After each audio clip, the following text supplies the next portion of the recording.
तो ऋषियों ने बताया कि ऐसे मार्कंडेय जी आपको दर्शन देने पधार रहे हैं। युधिष्ठिर जी महाराज बहुत प्रसन्न हुए कि ऐसे महापुरुष का मुझे दर्शन होगा जो भगवान का साक्षात दर्शन किए हैं, बिना इच्छा के भी जिनको गौरी शंकर भगवान साक्षात दर्शन दिए। थोड़ी देर में देखा जैसे कोई कई सूर्य एक साथ उदय हो गए हो, ऐसा प्रकाश दिखाई दिया। उस समय आश्रम पूरा तेज से उद्दीप्त हो गया और पुरातन महर्षि श्री मार्कंडेय जी का ही वो तेज था। सब ब्रह्म ऋषि और पांडवजन हाथ जोड़कर खड़े हो गए। मार्कंडेय जी की अंग कांति से जैसे अग्नि में ज्वाला प्रकट होती है, ऐसे तेज प्रकट हो रहा था। देवता, ऋषि, मनुष्य कोई भी ऐसा नहीं जो इनकी पूजा न करता हो। अर्थात सर्वश्रेष्ठ श्री मार्कंडेय जी महाराज को देखकर अनुपम धैर्यवान, परम पवित्र बुद्धि से संपन्न युधिष्ठिर और पांडवजनों सब ने साष्टांग प्रणाम किया। ब्रह्म ऋषियों ने स्तोत्रों के द्वारा स्तुति की। अमित तेजस्वी सर्वज्ञ महात्मा मार्कंडेय जी, द्रुपद कुमारी द्रौपदी, युधिष्ठिर, भीमसेन, अर्जुन, नकुल, सहदेव, इन सब के बीच में उनको सुंदर आसन मिला, विराजमान हुए। सब ऋषि तो उदासीन थे, पर मार्कंडेय जी युधिष्ठिर को देख करके मुस्कुराए। युधिष्ठिर जी ने देखा कि तो त्रिकालज्ञ महापुरुष हैं, क्या मेरी ऐसी अवस्था को देखकर ये मुस्कुरा रहे हैं? ऐसा तो नहीं होता।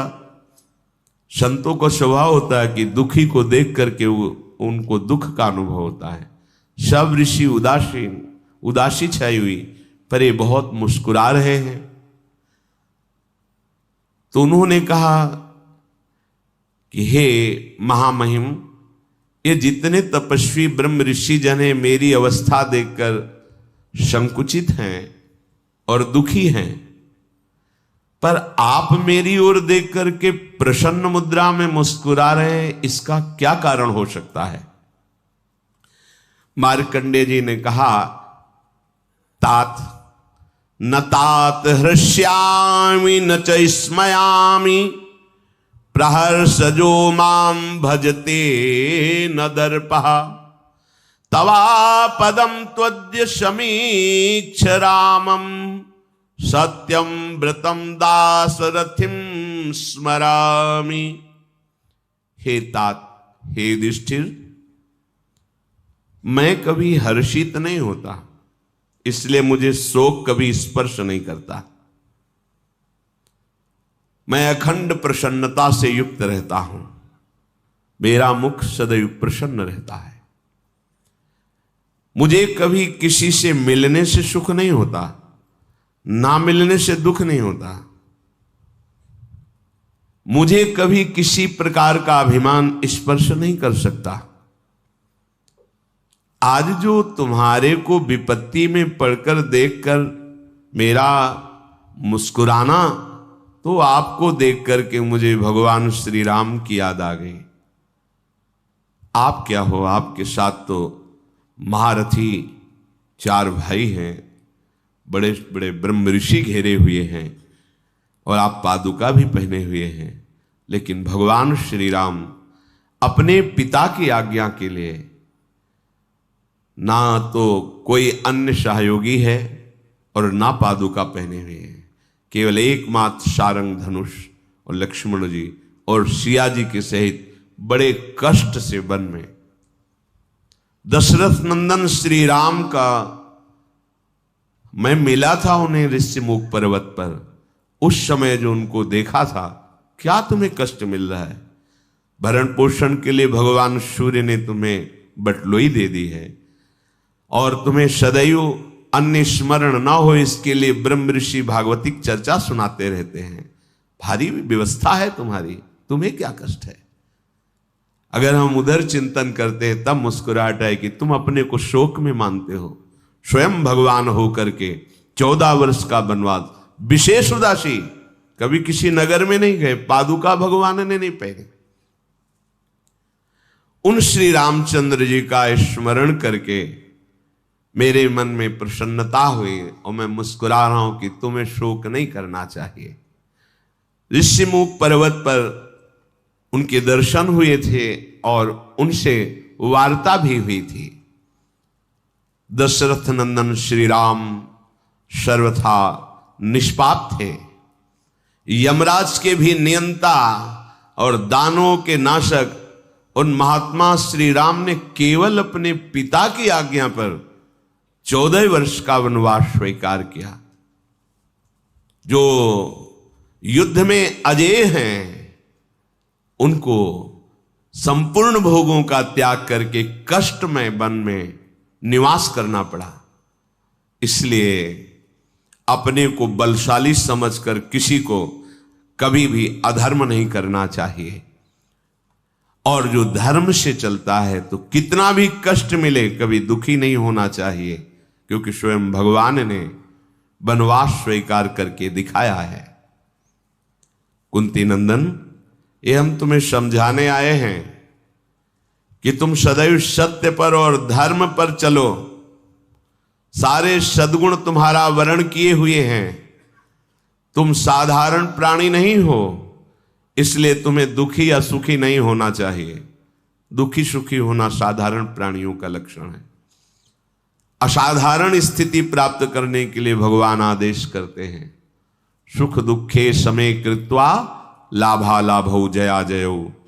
सुख दुख में समान रहो, लाभ हानि में समान रहो, और विजय और पराजय में समान रहो, तो तुम असाधारण स्थिति को प्राप्त होगे। कोई कार्य हुआ, पूरा हुआ, नहीं हुआ, जैसे श्री जी की इच्छा, प्रयास हमारा, लाभ हुआ या हानि, समान भाव। हम धर्म से चल रहे हैं, हम ठीक से चल रहे हैं, कोई निंदा करे या स्तुति करे, जय हो या पराजय हो, सुख हो या दुख हो, यह अध्यात्म मार्ग के पथिक का स्वरूप है। यदि तुम ऐसा चलोगे तो तुम्हारा यश और तेज सूर्य के समान संपूर्ण जगत में फैल जाएगा। महानुभाव नरेश, तुम कभी अपनी प्रतिज्ञा को मत तोड़ना और कष्ट साध्य साधनों का वर्ण करके कभी उससे दुखी मत होना। ये देखो भागवतिक मार्ग है, ये चढ़ाई वाला मार्ग है। जब हम इस पे चलते हैं तो कोई सहयोगी नहीं होता। पग पग पर दुख, अपमान, क्लेश और आंतरिक युद्ध, काम क्रोध आदि का आक्रमण, पर जो गुरुजनों के द्वारा दिए हुए मंत्र उपासना में दृढ़ है उसे कोई परास्त नहीं कर सकता। अन्यथा फिर सलाह लेने का विचार आता है 4 लोगों से कि भाई बड़ी समस्या, वो तुम्हें निश्चित परमार्थ से विलग कर देंगे। परमार्थ के संबंध की सलाह केवल महापुरुषों से ली जाए, भगवत प्राप्त महापुरुषों से, अन्यथा भ्रमित हो जाओगे, गिर जाओगे परमार्थ से। तो हे नरेश, तुम वनवास की अवधि पूरी करो।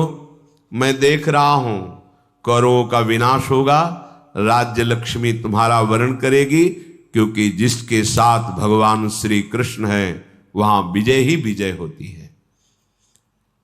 महर्षि मार्कंडेय जी ऐसा कह करके और वहां से अंतर्ध्यान हो गए।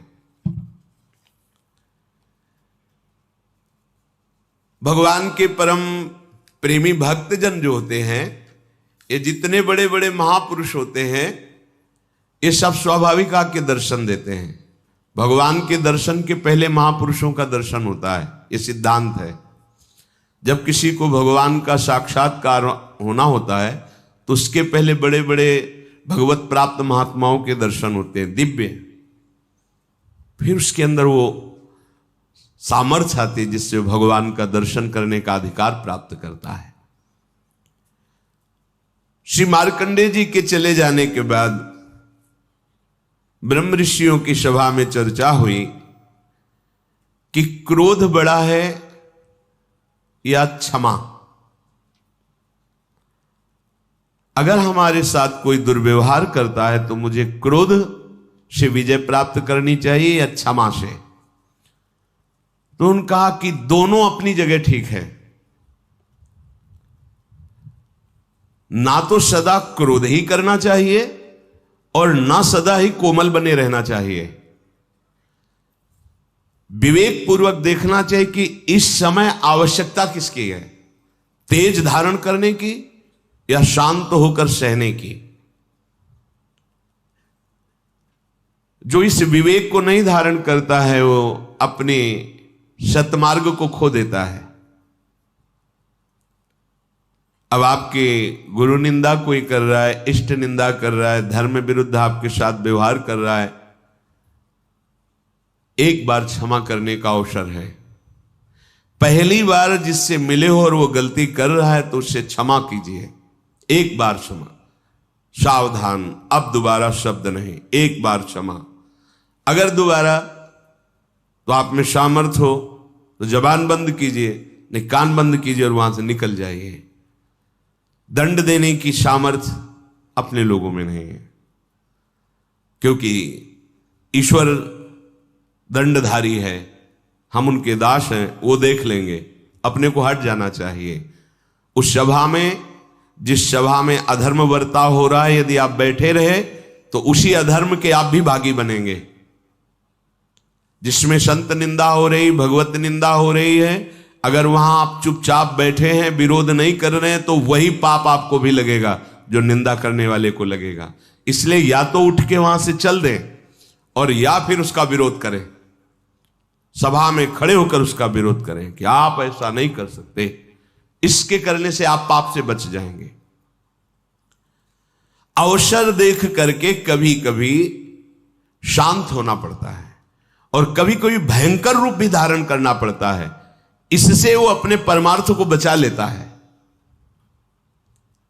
तुम्हें क्षमा का अवसर बताता हूं,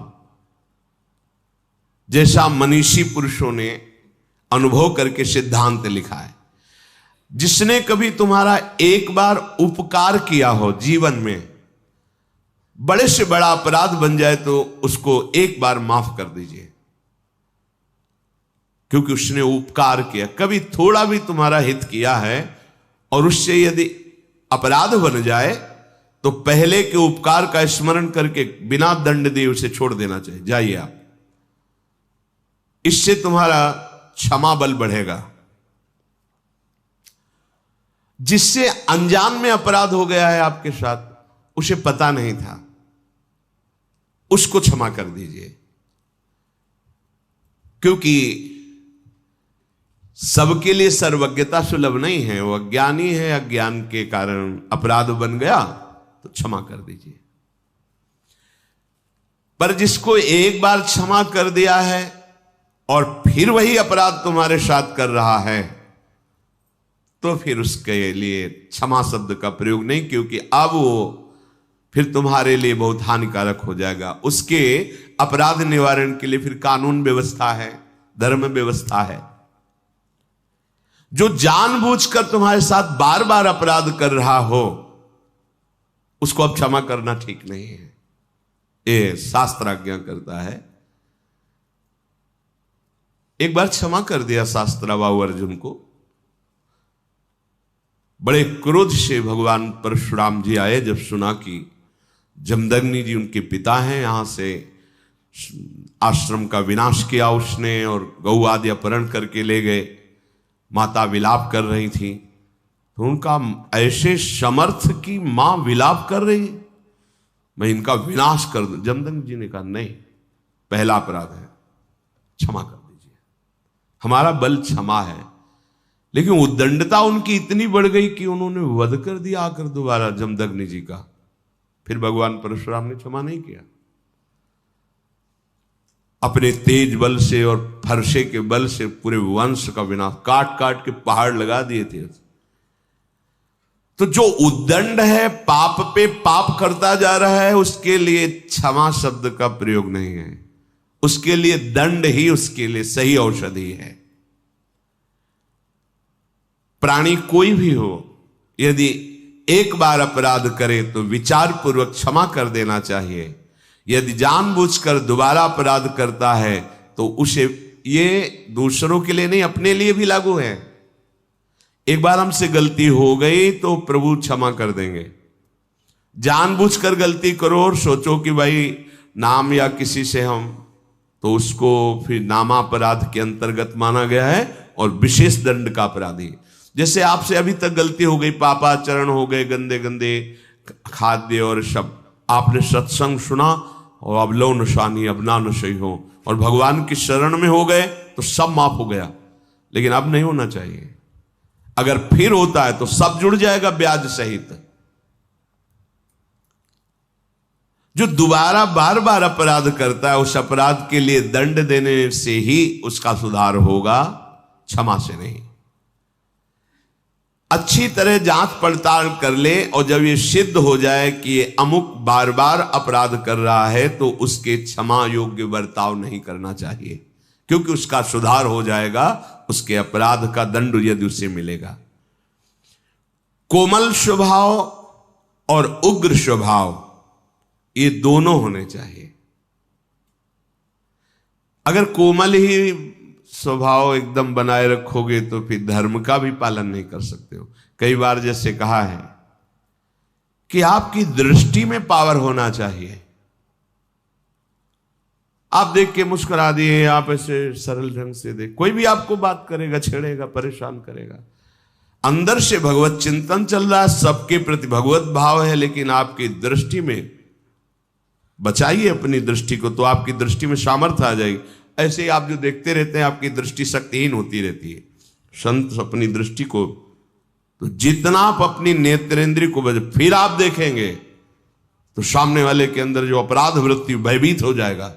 दृष्टि में बहुत तक सगर के जो 60,000 पुत्र थे, बड़ी मनमानी करके वो किसी ने घोड़ा बांध दिया था कपिल आश्रम में। भगवान कपिल देव जी तो अपने ध्यान में ही थे, बड़ी उद्दंडता शुरू कर दी आश्रम में। तो केवल देखा ही था, भस्म हो गए। संकल्प नहीं किया था, ऐसा शास्त्र में लिखा है कि उन्होंने संकल्प किया हो जाओ भस्म, ऐसा कुछ नहीं, केवल देखा ही था, भस्म हो गए। उन्हीं के उद्धार के लिए तो भागीरथी गंगा जी का प्रादुर्भाव भूतल पर हुआ। तो सदैव कोमल स्वभाव नहीं रखना चाहिए। प्राय हमने महापुरुषों में भी देखा है, कभी कोमल बर्ताव तो कभी उग्र स्वरूप। उसे क्या होता है कि उद्दंड मनों पर अपने आप शासन होता है। बहुत दयालु हैं, बहुत कृपालु हैं, बहुत करुणामय हैं, तो आप देखो तुम्हारे मन की दशा क्या। अरे कुछ नहीं, 2 मिनट के बाद तो देखते हैं ना। और जब ये पता है कि अगर तो फिर हमें दंड मिलेगा, निष्कासित कर दिए जाएंगे, नाना प्रकार का क्लेश मिलेगा, तो मन भयभीत होकर सतमार्ग में चलता है। इसलिए भगवान का कभी शांत स्वरूप देखा जाता है, कभी उग्र स्वरूप देखा जाता है।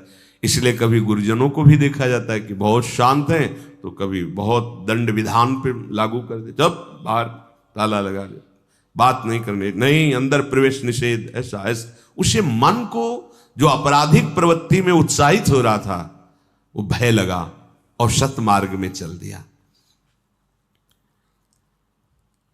यद्यपि कोमलता बहुत ही साध्य विषय है, हृदय कोमल रखना चाहिए, पर हर समय बाहरी मृदुता ठीक नहीं है। जब बचाने के उद्देश्य से दमयंती जी को छुआ तो कुछ नहीं हुआ, और जब काम वासना तो उनका सावधान कदम आगे नहीं। अब साधारण भाव नहीं तुम्हारा काम भाव हो गया है। अगर कदम बढ़ाया तो तुम भस्म हो जाओगे, हम पहले तुम्हें बता रहे, बढ़ाया तो भस्म हो गया। हम हित नहीं चाहते किसी का, लेकिन कोई हमारे धर्म पर प्रहार करे, कोई हमारी इज्जत पर प्रहार करे, कोई ऐसा, तो ऐसे भी काम नहीं चलता है। बराबर भगवान भी ऐसे नहीं रहे हैं, और ऋषियों की भी देख लीजिए, जहां हुआ तो फिर इसका भी प्रयोग किया है। कहीं तेज की जरूरत होती है, कहीं क्षमा की जरूरत होती है। हर समय क्षमा ही क्षमा नहीं, और हर समय तेज ही तेज नहीं। क्षमा भी बल है और तेज भी बल है, और वही बलवान है जो भजन बल से युक्त है। जितना तुम में नाम है। हाँ, देखा है, नाम का प्रभाव देखा है, भजन का बल देखा है। इसलिए देश काल और परिस्थिति का विचार करके कि इस समय हमें तेज का प्रयोग करना है या मृदुता का प्रयोग करना है, दोनों। अब कोई हमारे गुरुजनों पर प्रहार कर रहा है, कोई आक्षेप कर रहा है, कोई गाली दे रहा है, वहां हमारे भगवान है। नहीं, भगवान नहीं हो। अब पुष्प से पूजा नहीं होगी तुम्हारी। जिनके लिए प्राण समर्पित, अगर एक भी शब्द, तो ये प्राण हम समर्पित कर सकते हैं, लेकिन एक भी शब्द नहीं सुन सकते। ये तेज भागवती को होगा। सर्वम खलमिदम ब्रह्म की सिद्धि किए हुए महापुरुष की बात कह रहे हैं। एक भैरव सिद्ध करने वाला कपाली तांत्रिक भगवान शंकराचार्य जी के पास आया और कहा, महाराज आपके लिए देह तो मिथ्या है। कहा, परम सत्य। तो फिर आपकी गर्दन उतार ले जाए, हमारे सिद्ध काम में आएगी। आप जैसे ब्रह्म ऋषि की अगर परम पवित्र खोपड़ी से जो हम करेंगे तो भैरव सिद्ध हो जाएगा। बोले, हाँ, हमें कोई परेशानी, आप उतार सकते हो, पर अभी उतारोगे तो बहुत से शिष्य हैं, बाधा पहुंचा देंगे। प्रातः 4 बजे ब्रह्म मुहूर्त में आना, हम इस पीपल के नीचे ध्यानस्थ होंगे और तुम गर्दन उतार ले जाना। सत्य बोले, कोई ऐसा नहीं कि कोई प्लानिंग, कुछ नहीं, ब्रह्मस्वरूप। जैसे दधीचि ऋषि से देवताओं ने प्रार्थना की कि आपकी अस्त्रियों से जो अस्त्र बनेगा उससे वृत्तासुर मारा जा सकता, अन्यथा नहीं। शांत हो गए, अपने प्राणों को ब्रह्म में स्थित करके छोड़ दिया शरीर को। और उनके परम पावन दिव्य तपोमयी अस्थियों से वज्रादि बड़े अस्त्र बने, जो अमोघ अस्त्र कहे गए। तो प्रातः 4 बजे वो कपाली भगवान शंकराचार्य जी की गर्दन उतारने के लिए जब आश्रम में प्रवेश हुआ तो स्वामी नरसिंहाश्रम जी ब्रह्मबोध सर्वम खलमिदम ब्रह्म, इसकी सिद्धि प्राप्त किए हुए महापुरुष गंगा स्नान हुंकार मारी और दौड़ पड़े, और गुरुदेव के नजदीक नहीं पहुंचा, उठाकर पटक दिया, फाड़ दिया, जैसे नरसिंह भगवान ने हिरण्यकश्यप को फाड़ दिया उसको। हर समय क्षमा की जरूरत नहीं है, हर समय तेज की भी जरूरत नहीं, अत्यंत आवश्यक है। जहां धर्म जा रहा हो वहां प्राण जाना श्रेष्ठ है, धर्म जाना नहीं। जहां हमारे पूज्य आराध्य देव गुरुदेव का कहीं कोई किसी भी तरह से, वहां हमारे प्राण समर्पित होना परम धर्म होगा, ना कि वहां क्षमा। हां, हमें कोई कष्ट दे रहा है तो एक बार हम विचार करके प्रथम अपराध को क्षमा से उसे उस अपराध से मुक्त करेंगे। लोक में यदि उद्दंडता करने वाले पापी को क्षमा ही करते रहा जाए तो बहुत लोगों को भय प्रदान करेगा। इसलिए कानून बना है, उसे कानून को समर्पित करें, क्योंकि जो दुष्ट स्वभाव वाले जन होते हैं ये भय के द्वारा ही ठीक होते हैं, क्षमा के द्वारा नहीं ठीक होते। कोई ऐसी बिरली घटनाएं होती हैं जो क्षमा से उनका परिवर्तन हो गया कि मैंने अपराध किया, इन्होंने क्षमा किया, उसका हृदय परिवर्तन हो गया। तो इसलिए महाराज आप सदैव क्षमा का ही आश्रय न ले। युधिष्ठिर से कहा कि आप सदैव क्षमा का ही आश्रय न ले। क्रोध, अगर इसको आप बार बार ही उत्तेजना में लाते रहेंगे तो ये क्रोध आपकी उन्नति को नष्ट कर देगा। दोनों बातें देखना है। ये जान लीजिए कि लोक और परलोक दोनों का नाशक क्रोध है। क्रोध जीतने से उन्नति होती है, क्रोध के वशीभूत होने से अवनति होती है। जो जितना क्रोध को अपने काबू में कर लेता है वो उतना ही परमार्थ पथ में आगे बढ़ जाता है। जगत में जो छोटी छोटी बातों में क्रोध करने लगते हैं उनका पतन हो जाता है। इसलिए उपासक को चाहिए कि सर्वनाशक इस क्रोध को पीना सीखे। जब गुस्सा आवे पीना सीखे। पीछे वर्णन कर चुके हैं। देखो, तेज और क्रोध में अंतर होता है। क्रोध होता है कामना के बाद और तेज होता है धर्म संबंध से। जब कोई धर्म का नाश कर रहा हो, जब कोई आराध्य देव, इष्ट देव, गुरुदेव आदि की बात हो, तो उस समय एक भागवतिक तेज होता है और जब हमारी किसी वासना पर प्रहार होता है, हमारी इच्छा पर फिर जो क्रोध होता है उसे पीना सीखना चाहिए। क्रोधी मनुष्य अधिकतर पाप में लग जाता है, अपने माता पिता को पीटते हैं, देखा है, ऐसा देखा है। क्रोध के वशीभूत होकर पूज्य जनों का अपमान करते हैं, क्रोध के वशीभूत होकर के जिनकी स्तुति करना चाहिए उनकी निंदा करते हैं, गाली देते हैं। क्रोधी मनुष्य समझ नहीं पाता कि क्रोध के लिए कार्य अकार्य का क्या निर्णय किया गया है। नहीं, बस क्रोध आया तो स्मृति का अपहरण कर लेता है।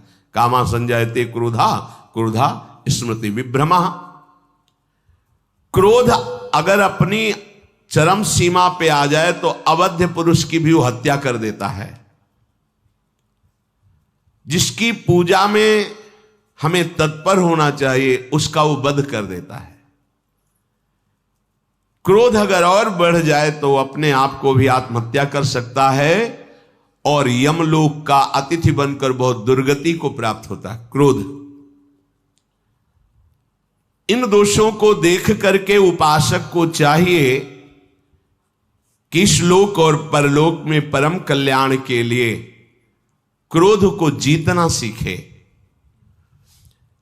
जब तुम परमार्थ में आगे बढ़ोगे तो तुम्हारा अध्यात्म बल बढ़ेगा, तो उसमें तुम्हारे अध्यात्म बल को क्षीण करने के लिए माया ऐसी रचना रचेगी जिससे तुम्हें क्रोध आवे।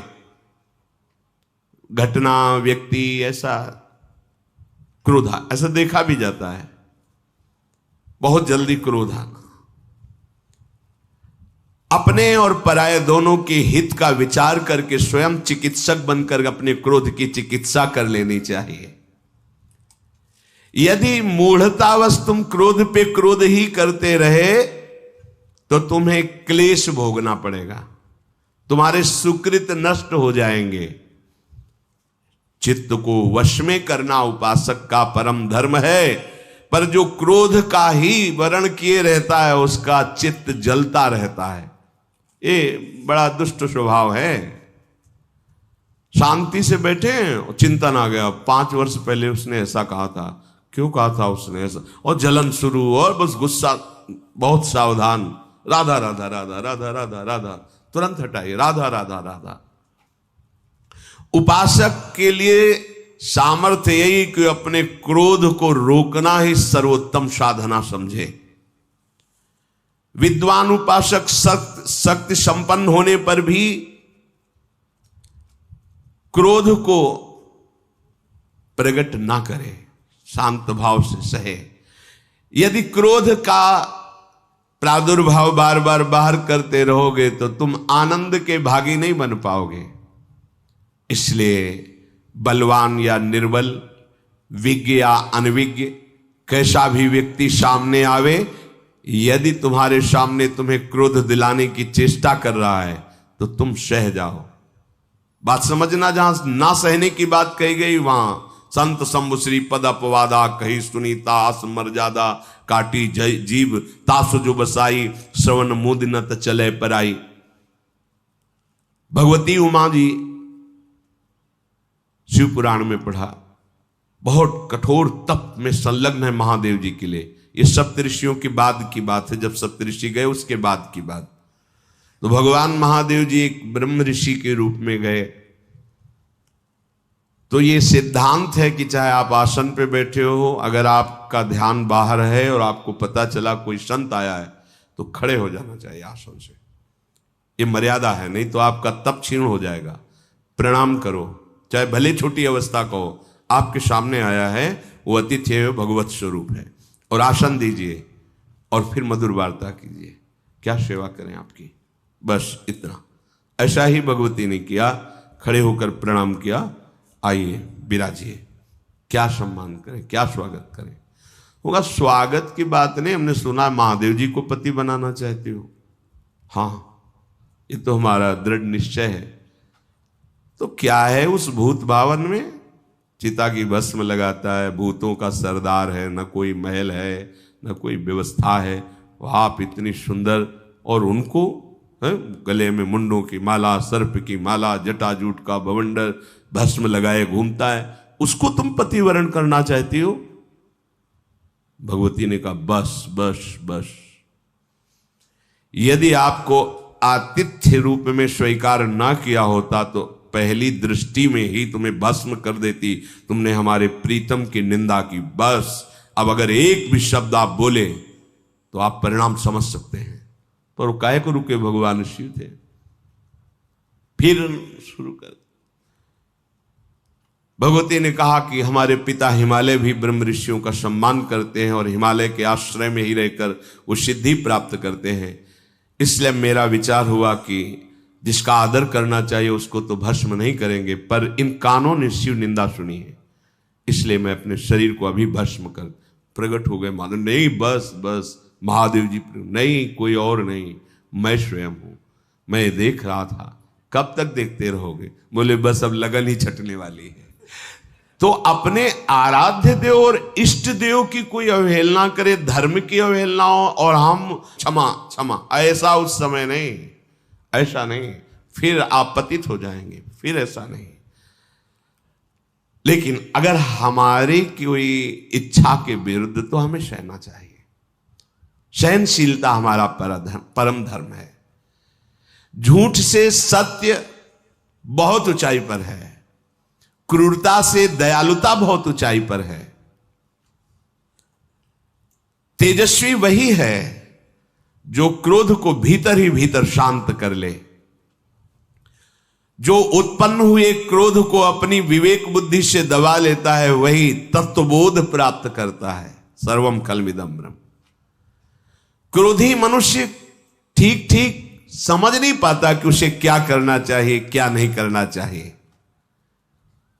इसलिए सदाचारी उपासक को चाहिए कि जब मूर्ख लोग उसे निंदा करें, अपमानित करें, तो उसे क्रोध को दबाना ही परम तेज माने।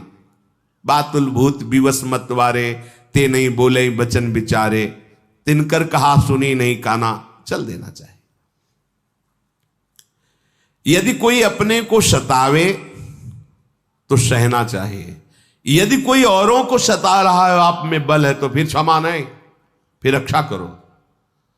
पर आज का समय तो इतना विचित्र हो गया है कि सामने आपके कोई अत्याचार कर रहा है तो आप और पतली गली से निकलना चाहेंगे, सामने नहीं आना चाहेंगे।